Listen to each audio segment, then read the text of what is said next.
So let's discuss chapters 1 through 4. So before we dive into the problems that we'll be working on, let's first just talk about normal balances. Right? So normal balances are how an account increases. So we need to remember that assets, drawings, and expenses all increase with a debit, and liabilities, owner's capital, and revenue accounts all increase with a credit. And then to make it one of those accounts decrease, we do the opposite of its normal balance. So we need to know these normal balances for when we come up with journal entries, for when we prepare trial balances. So that little piece is going to be so important throughout all of accounting. So we have our first question here. It says, Emily Valley is a licensed dentist. During the first month of operation of her business, the following events and transactions occurred. We will need to journalize each transaction, then post all of those entries into T accounts, and then prepare a trial balance. So let's take a look at this first transaction. So our first transaction says that she invested $20,000 in her business. So we think about what accounts are being affected here. Well, the company is getting money, right? She's investing cash into her business. So we debit cash to make our cash increase. And then what's the other side of this transaction? Well, if she's investing in the business, her owner's capital is increasing as well. And capital increases with a credit, so we will credit our owner's capital. And for how much? That's where we get our $20,000.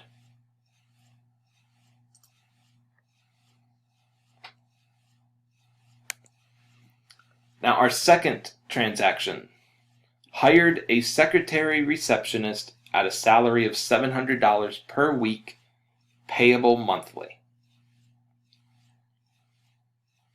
So here, all we did was we hired someone. So they haven't done any work for us yet. We don't technically owe them any money yet, and we aren't paying them any money here. So all you did was you called someone up and said, hey, congratulations, you're hired. That's not a business transaction. And so we would not need an entry for hiring an employee. When we eventually pay this employee at the end of the month, that's when we will record it in our journal.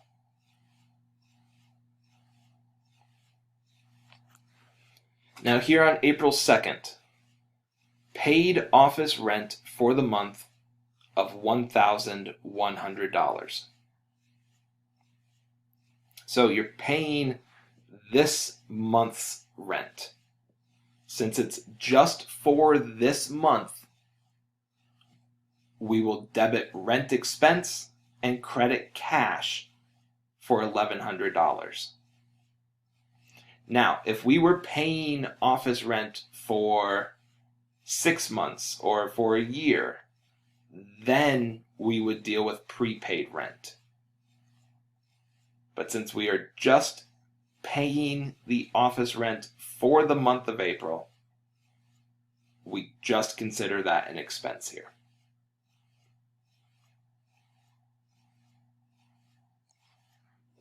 Now on April 3rd, purchased dental supplies on account from Dazzle Company for $4,000.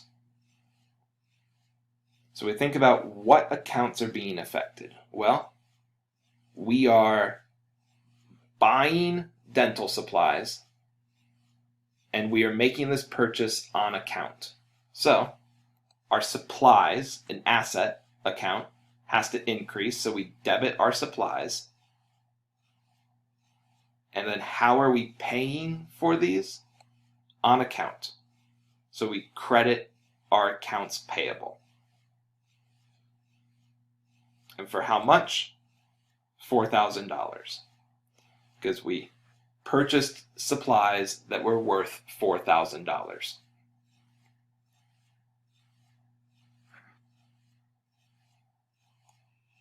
Now on April 10th, performed dental services and billed insurance companies $5,100. So, here, when we think about which accounts are being affected, whenever we perform services, that's going to be service revenue, right? Whenever you see the phrase that you performed services, we can be thinking service revenue. So we can be thinking that we'll have to credit our service revenue to make our revenue increase. And are we getting paid right now? No, right? We're billing insurance companies.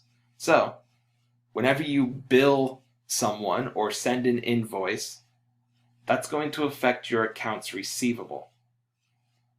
Accounts receivable is an asset, and it's increasing, so we will debit our accounts receivable, and we will credit service revenue. Because we need to show that these insurance companies owe us more money, right? They owe us an additional $5,100 now.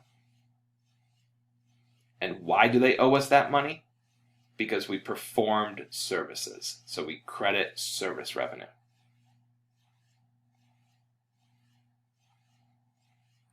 Now here on April 11th, received $1,000 cash from Leah Smith for an implant. So Leah Smith is a customer, right? And she's paying us $1,000 right now on April 11th for work that we will do in the future. So whenever you receive money before you perform the work, that's going to be considered an unearned revenue. Right? So this is an example of an unearned revenue. A few other examples, gift cards, right? A company will receive money before actually performing the work. Or airline tickets, right? If you buy an airline ticket, you typically buy that well before the flight itself. So those are unearned revenues. So in this entry, we are receiving cash. So our cash has to increase. And unearned service revenue is credited. Now, unearned service revenue is not a revenue account. Instead, it's a liability. But liabilities still increase with a credit, so we're okay there. And then how much? That's where our $1,000 comes into play.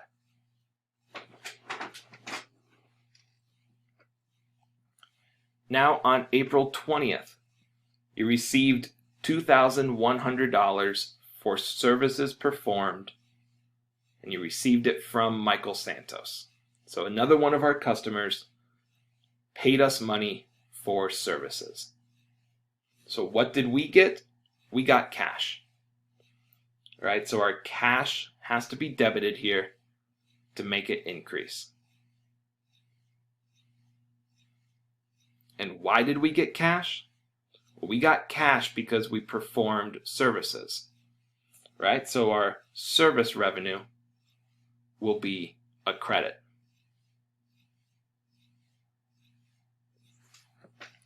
How much cash did we receive and how much in revenue did we earn? $2,100. So we will debit our cash $2,100 and credit service revenue $2,100. Now we have a couple more entries here. So on April 30th, you now finally paid that secretary receptionist that you hired back at the beginning of the month. So we are paying them for their 1 month of work, which came out to $2,800.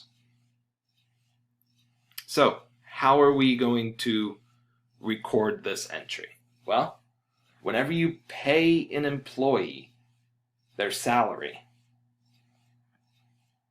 we're dealing with a salaries expense, right? So a salaries expense or salaries and wages expense has to be debited. So we will debit that expense account. And then how are we paying them? Well, we're going to pay them with cash. Right? So we will credit our cash in this entry as well. And then our number in this entry, the amount that we need to debit our expense and credit our cash for, is $2,800.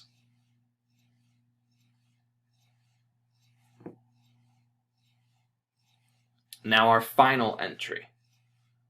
You paid $2,400 to Dazzle for accounts payable due. So way back on April 3rd, we purchased supplies on account from Dazzle. And now we're going to pay part of what we owe them back. So if you are paying back someone that you owe, that's going to affect your accounts payable. And how's that going to be affected? Well, we need our accounts payable to decrease because we need to show that we don't owe them as much money anymore. So to decrease your accounts payable, you will debit that account because accounts payable is a liability, and liability accounts decrease with a debit. Now, our accounts payable is decreasing, but how did we get our accounts payable to decrease? By giving them cash, right? So our cash has to be credited in this entry as well. And for how much? That's the $2,400 that we paid to them, right? So our cash decreased by $2,400 and our accounts payable decreased by $2,400. So those are all of our journal entries for this problem. The next step is to post all of these entries into T accounts. So we have our 9 T accounts that we need for this problem. Right? We had cash, accounts receivable, supplies, accounts payable, unearned service revenue, owner's capital, service revenue, rent expense, and salaries expense. And you'll notice a few things here. You'll notice the order that I put them in. If we read across from top to bottom, it's assets, liabilities, capital, revenues, and expenses. That's the same order as your expanded accounting equation, right? So the reason I put them in this order is because this is going to help us when we need to prepare a trial balance in the final step of this problem. Now, before we start posting our entries into T accounts, the left side of a T account is for debits, and the right side is for credits. So we're going to reference all of our entries over on the left side of the screen and post those into these T accounts. So the first journal entry that we had was a debit to cash and a credit to owner's capital of $20,000. So we'll put that $20,000 over on the debit side of your cash T account and the $20,000 on the credit side of your owner's capital T account. So now you've posted that entry into T accounts. So now we can just keep moving down the list. The next one, a debit to rent expense of $1,100 and a credit to cash of $1,100. So we'll put those into the rent expense and cash T account.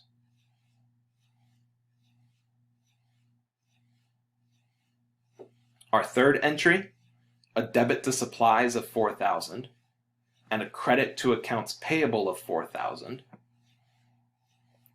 will look like that. We'll put the $4,000 on the debit side of supplies and the $4,000 on the credit side of accounts payable. Our next entry, a debit to accounts receivable of $5,100 and a credit to service revenue of $5,100. So we'll post those into our T accounts.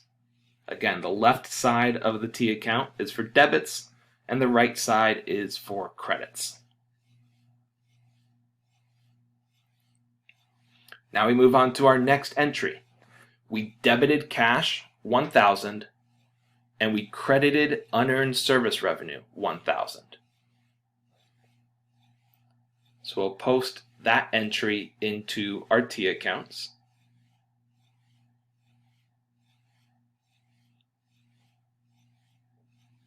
So just a few more journal entries now to post. We debited cash $2,100 and credited service revenue $2,100. So we post that into our T accounts.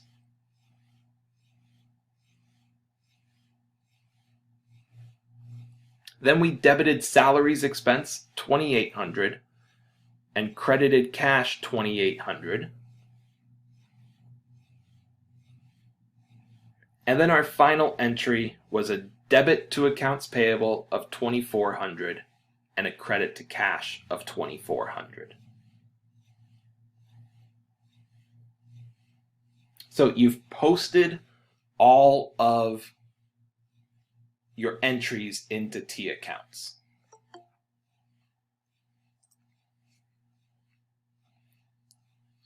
Right, so we have all of our entries in here. And what we need to do now is figure out the balance for each individual account. So how do we do this? Well, we can do it a few different ways, right? We can think back to our normal balances. And we can say, well, cash is an asset, and assets increase with debits and decrease with credits. So your $20,000, $1,000, and $2,100 over on the debit side for cash, those are all increases. And your 3 credits are all decreases. So you could add up all of your debits and subtract your credits. Another way to do it is add up your debits and add up your credits, subtract the two amounts, and the balance is on the side where there's more. Right? So if we add up our 3 debits for cash and add up our 3 credits for cash, subtract those two amounts, we'll see that there's a debit balance in cash of $16,800. So we put that clearly over on the debit side of our T account. Now, the next couple accounts, pretty easy to figure out their balances, right? Accounts receivable only had 1 entry in the T account, so that's its balance. Supplies, $4,000 is its balance, right? If there's not multiple entries into a T account, we can't do any math to figure out a new balance. Accounts payable, well, accounts payable had $4,000 on the credit side and $2,400 over on the debit side. Remember, liabilities increase with credits, so its balance is $1,600 over on the credit side. Got that by taking $4,000 minus $2,400. Now, unearned service revenue, only that 1 entry, so $1,000 as a credit balance. Owner's capital, only one entry, so its balance is $20,000. Now service revenue. Service revenue had 2 credits, right? Revenues increase with credits, so we add up those 2 credits, and they add to 7,200. So the balance in service revenue is 7,200. And then our 2 expense accounts just had one single entry.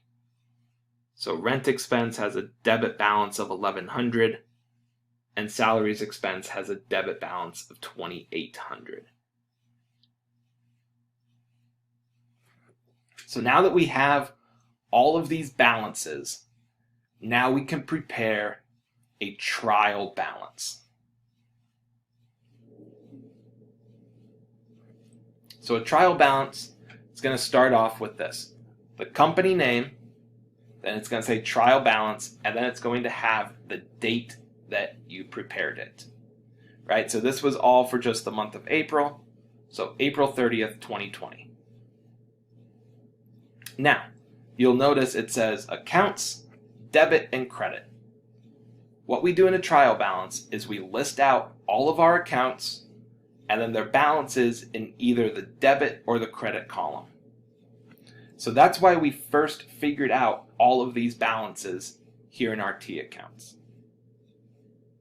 Right? So if you don't have these T accounts written down, I would recommend taking a picture of the screen right now, and then that's going to help you as you prepare all of your trial balance.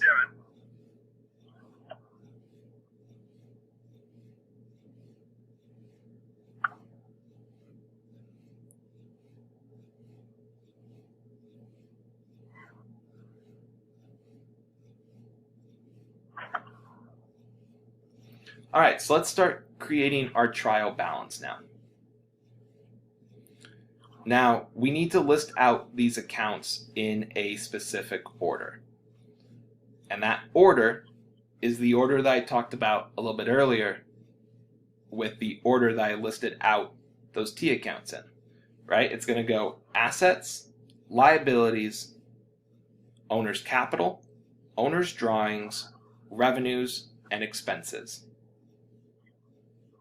So that's the amounts of your, or that's the order of your accounting equation.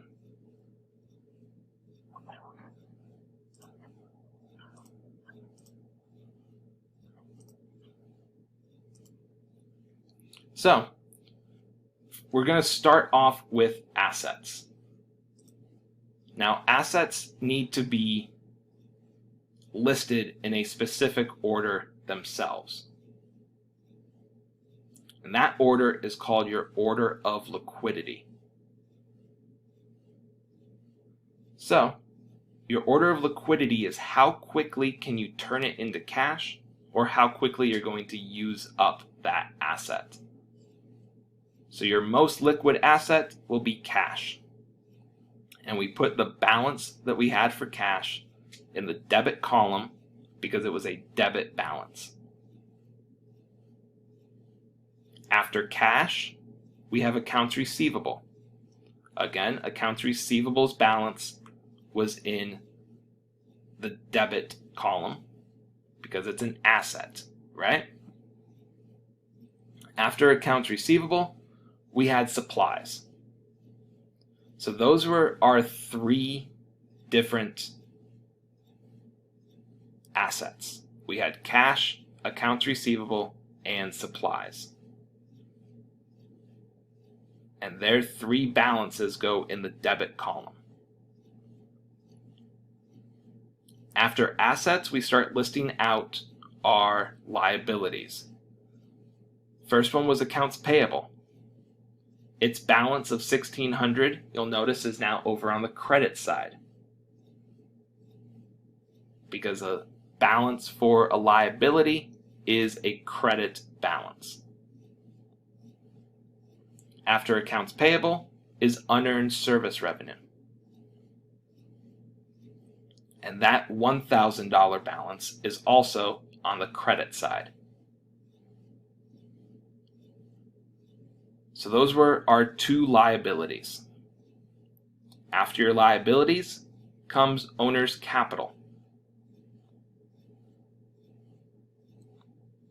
And owner's capital had a credit balance of $20,000.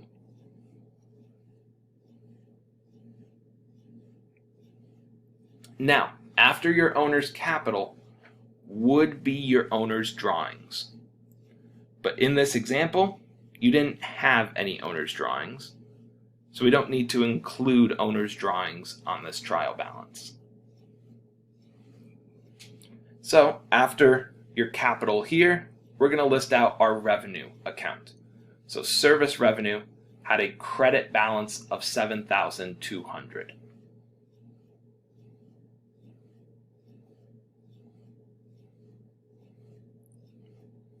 After your revenue accounts come your expense accounts, right? We had two different expense accounts. We had salaries expense of $2,800 and we had rent expense of $1,100.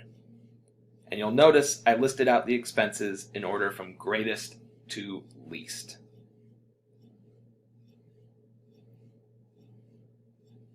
So, you've listed out all of your accounts and their balances. That's step one of a trial balance. The next step is to add up all of your debits and add up all of your credits. Because we want to be able to show that your total debits equal your total credits. Right? Because we had a few different rules early on here in accounting. Your debits have to equal your credits, and your assets have to equal your liabilities plus owner's equity. Right? We had those two different rules that we had to follow here. So if we add up all of our debits and all of our credits, we will get $29,800 as your total debits and $29,800 as your total credits. So, if you prepare a trial balance and your total debits equal your total credits, you probably did everything right. You may have still messed up somewhere, but there's no point in going back and just double checking, right? However, if your debits don't equal your credits, something's wrong. I would first double check your math to just make sure that you didn't just add things up incorrectly. But after that, if that's all right, you then have to work your way backwards and figure out where that mistake might have been. So maybe it's in your T accounts, or maybe it's all the way back at your journal entries. So we prepare a trial balance like this to help us prepare financial statements, right? So you have those 4 financial statements. The first one that you prepare is your income statement. And on the income statement are your revenues and expenses to help you find your net income or net loss. So the income statement's number 1. After you prepare the income statement, then you can prepare your owner's equity statement. And we prepare that one second because we need the net income or the net loss from the income statement to help us prepare our owner's equity statement. So your owner's equity statement helps you figure out your ending owner's capital. And then you use that ending owner's capital amount on your balance sheet, the third financial statement that you'll prepare. And that balance sheet proves that your total assets equals your total liabilities plus owner's equity. And then after you prepare a balance sheet, then you prepare a statement of cash flows. So those are your 4 financial statements that you prepare.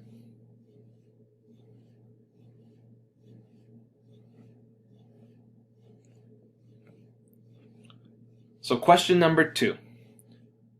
We need to use a trial balance to help us calculate net income or net loss, our total assets, our total liabilities, and our ending owner's capital. All right, so we have this trial balance for us. We have a bunch of different accounts here. The first step is to figure out our net income or net loss.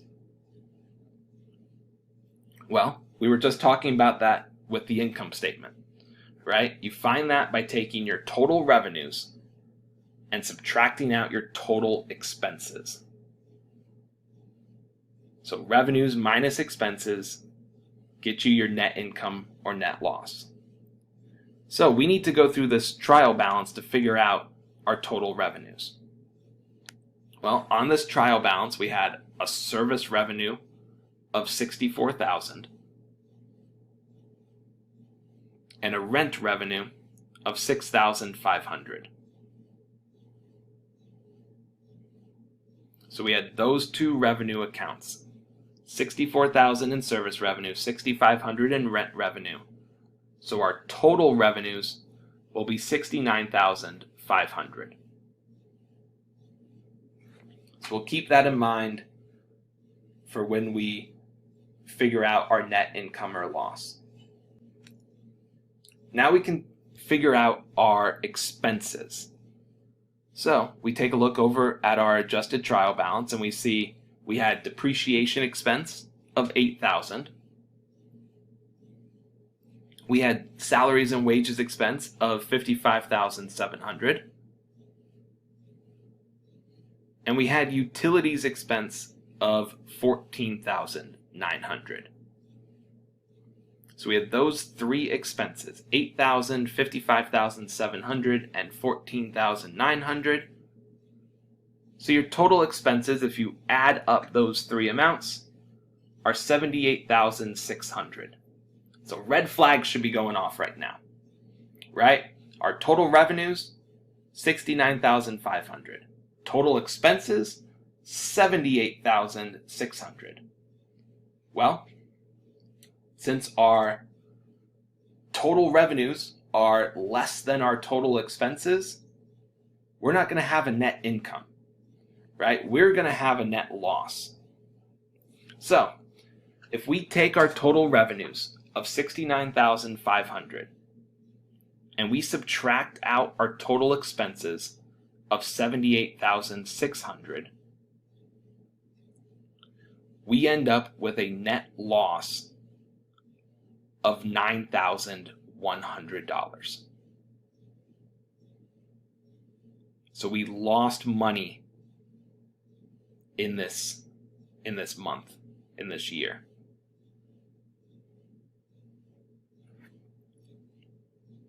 Now, we need to figure out our total assets. So we take a look over at our adjusted trial balance. And we know that assets are listed first, right? So we had cash is an asset, $9,840. Accounts receivable, that's an asset of $8,780. Equipment, that's a long-term asset, right? That falls under property, plant, and equipment. That's $15,900. We have one more. We have accumulated depreciation on that equipment. But that's not just a normal asset, that's a contra asset. So we're going to subtract out that $7,400 when we calculate our total assets here. So we will add together our $9,840 from cash, our $8,780 from accounts receivable, our $15,900 from the equipment, but then subtract out the $7,400 for your accumulated depreciation equipment, because that accumulated depreciation decreases the book value of that equipment. So, if you do that math, you'll end up with total assets of $27,120. Right? Your cash plus accounts receivable plus equipment minus your accumulated depreciation on that equipment.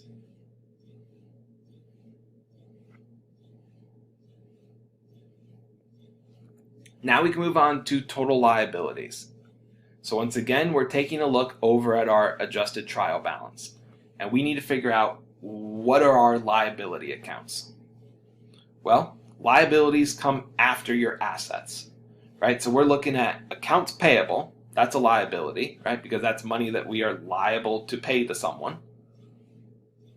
You have one other liability, unearned rent revenue. Again, remember, these unearned revenue accounts are liabilities. They are not revenue accounts. So, those are our only two liabilities. So, your total liabilities will just be your accounts payable of $4,220 plus your unearned rent revenue of $1,800, which gives you a total liability amount of $6,020.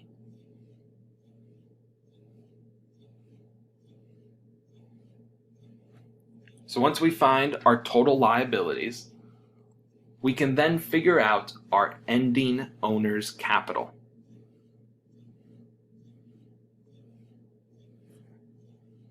So, a few different ways that we can go about this here.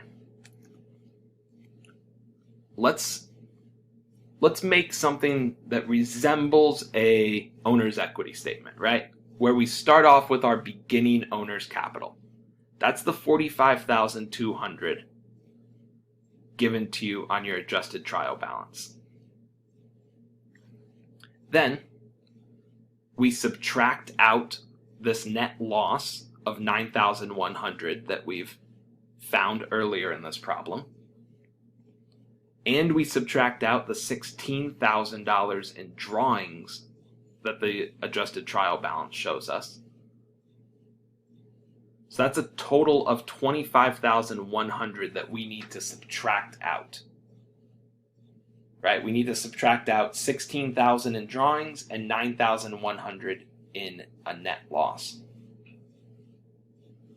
So if we take our beginning owner's capital of $45,200 and we subtract out $25,100, we end up with an ending owner's capital of $20,100.